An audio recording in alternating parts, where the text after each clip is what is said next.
laboratoire, je vais parler de la caricature de Guérande, l'isotype plutôt, je devrais dire, Das Dritte Reich, du Troisième Reich en français. Mais avant de parler de Das Dritte Reich, je vais te parler de Guérande lui-même, l'artiste. Donc Guérande, lui, il est né en 1900, mort en 1988. En 1919, il rejoint l'école d'art de Serdolf. En 1920, il rejoint un groupe d'artistes progressistes d'extrême gauche, groupe Progressive Künstler. Donc il s'engagea à défendre le prolétariat. Il représentait de manière critique la lutte des classes. Et du coup, de 1920 à 1934, il me semble, il passa sa vie à aider, à représenter de manière critique les gens qui sont sous-payés en fait, les ouvriers en gros. Maintenant, on va passer à la partie de la vie de Guérande dans laquelle Hitler il vient au pouvoir. Donc en 1934, il s'exile aux Pays-Bas après l'arrivée au pouvoir d'Hitler. Voilà, de 1933 jusqu'à 1940, je ne saurais pas décrire, il grave Das Dritte Reich, qui est un isotype d'ailleurs, une caricature très claire du Troisième Reich. Il l'aura fini en 1936, en avril 1936. Elle va être retirée du musée d'Amsterdam suite à une demande de l'ambassade d'Allemagne. J'ai dit jusqu'à 1940 parce que du coup il a quand même rajouté des modifications à la fin. On va devoir maintenant analyser l'œuvre. Donc, Das Dritte Reich.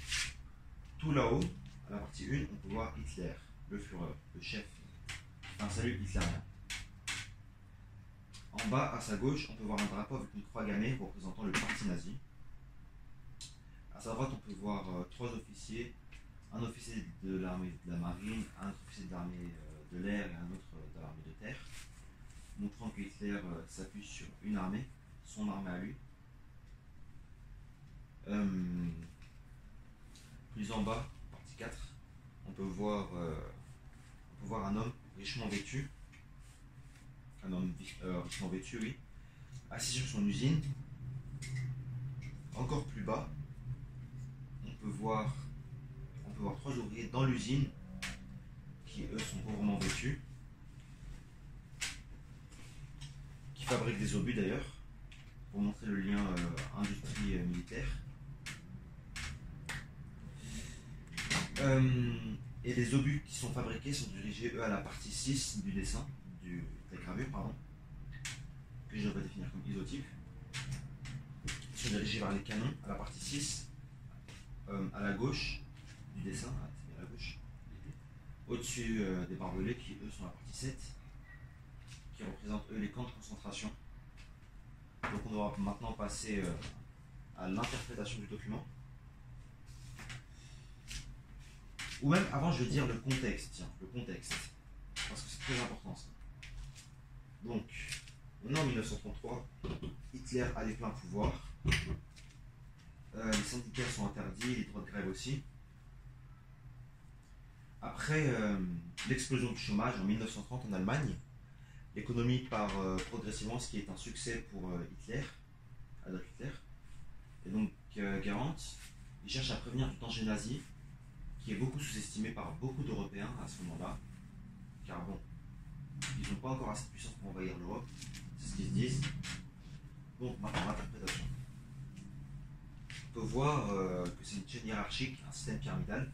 Si un élément disparaît, tout s'effondre, hormis les camps de concentration, car eux ils sont en arrière-plan, donc ils n'ont vraiment rien à voir, c'est vraiment un écart. On peut voir que si un seul élément disparaît, c'est-à-dire les ouvriers, tout tombe, tout s'effondre.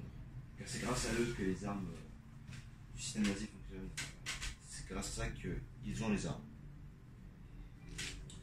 Donc, on peut voir tout là-haut Hitler, le chef, qui est tacticien et charismatique.